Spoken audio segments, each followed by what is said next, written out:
All right, let's talk about one of the most secret, most ambitious, and honestly, most world-changing missions in all of history.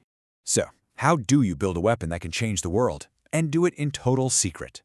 Well, that was the exact problem facing the United States during World War II.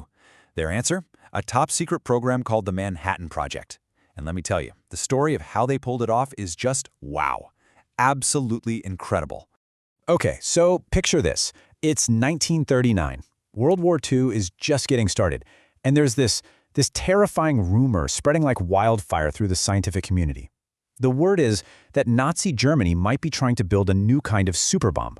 And this is what really gets things moving. What's so interesting here is that the idea for this letter actually came from another physicist, a guy named Leo Szilard. He knew the danger was real, but he was also smart. He knew that if the warning came from the most famous scientist on the planet, Albert Einstein, the president would have to listen. And guess what? It totally worked. This letter, this was the spark that ignited the whole thing. Okay, so to pull off something this massive, you needed a real dream team. Or maybe an odd couple. On one side, you've got General Leslie Groves. Think of him as the ultimate project manager. I mean, this guy had just finished building the Pentagon. He was the get-it-done, no-excuses guy. And on the other side, J. Robert Oppenheimer, a totally brilliant physicist who was put in charge of the science. His job was basically to gather the smartest people in the world and figure out how to actually design this thing. Now, you couldn't just run this project out of a university lab somewhere. No way. To keep it a complete secret, they had to build an entire hidden world, literally from scratch. And the scientific brain of the whole operation was right here, Los Alamos. They found this remote desert mesa in New Mexico, took over a small boys' school, and transformed it into the most advanced, top-secret physics lab on Earth. This was it. This was the place where the bomb itself would be designed. Can you even imagine that? Living in a town that's not on any map, a place that technically doesn't exist? Thousands of people, scientists, engineers, and yeah, even their families, lived there in complete isolation. To their friends and relatives back home, they had just vanished. And get this, all of their mail, every single letter, was sent to a single P.O. box in Santa Fe. That's how they kept the location a total secret. But look, designing the bomb, that was only half the problem. You still needed the fuel for it. And for that, they had to build 2 more secret cities. These ones were basically giant hidden factories, each with a very specific job. So, let's get into the science of it. The bomb needed special ingredients, right? And we're talking about stuff that's incredibly rare and difficult to make. You can't just dig this stuff out of the ground. It had to be created. And the whole idea was based on one really powerful scientific principle. And that principle is called nuclear fission. Here's the simple version. Think of the center of an atom, the nucleus, as being packed tight with energy. Fission is the process of splitting that nucleus open. And when you do, it releases a ton of that energy. Now, here's the kicker. If you can get that split to cause a chain reaction, where one atom splits and then causes the atoms next to it to split, and so on, well, that's when you get a massive, massive explosion. So the first ingredient they needed was a special kind of uranium, U-235. But here's the problem, and it's a big one. When you dig uranium out of the ground, for every 1,000 atoms you find, only about 7 of them are the special U-235 type you need for a bomb. So their first huge challenge was figuring out how to separate those few, rare atoms from all the common ones. And that process, which is called enrichment, happened right here, in another secret city called Oak Ridge, Tennessee. They built these gigantic factories, and thousands of people worked there, 24/7, operating all this complex machinery. But the crazy part is, most of them had no idea what they were actually making.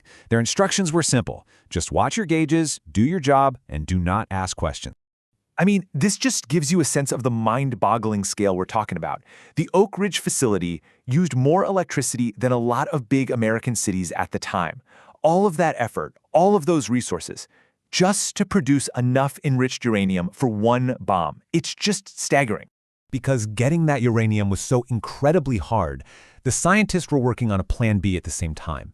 They figured out they could actually create a brand new, totally man-made element that was even more powerful. It's called plutonium. And the thing about plutonium is it basically doesn't exist in nature. You have to cook it up inside a nuclear reactor. And that was the job of the third secret city, Hanford, in Washington state. Right there along the Columbia River, they built the world's first giant nuclear reactors. They needed all that river water to keep the reactors cool while they were essentially transforming regular uranium into this new element, plutonium. All right, so after years of intense, secret work, you've got the ingredients from Oak Ridge and Hanford. You've got the design from Los Alamos. The moment of truth had finally arrived. It was time for the ultimate test. But the huge question on everyone's mind was, would it actually work? So in the pre-dawn darkness of the New Mexico desert, they went to a remote spot they called the Trinity Site. They took their plutonium device, which they nicknamed the Gadget, and carefully placed it on top of a 100-foot steel tower. And then, all they could do was wait. At exactly 5:29 a.m., it exploded. The scientists, watching from bunkers miles away, were just stunned. The flash of light was brighter than the sun, lighting up the mountains like it was the middle of the day. It was terrifying, and it was a brilliant success. The incredible power they had only talked about in theory, it was real. The force was just unimaginable. The shockwave was so powerful it knocked people to the ground miles and miles away. And back at ground zero where the tower used to be, the heat was so intense it literally melted the desert sand into a strange green glass that they later called trinitite. Now, the official cover story the government put out was that a big ammunition dump had accidentally exploded. But everyone who was there, they knew the truth. Humanity had just stepped into the atomic age. The test was a success. The secret weapon was ready, and now the world was about to change forever. Just a few weeks after that Trinity test, 2 atomic bombs were used to bring an end to World War II. The first one, called Little Boy, was the uranium bomb, and it was dropped on the city of Hiroshima.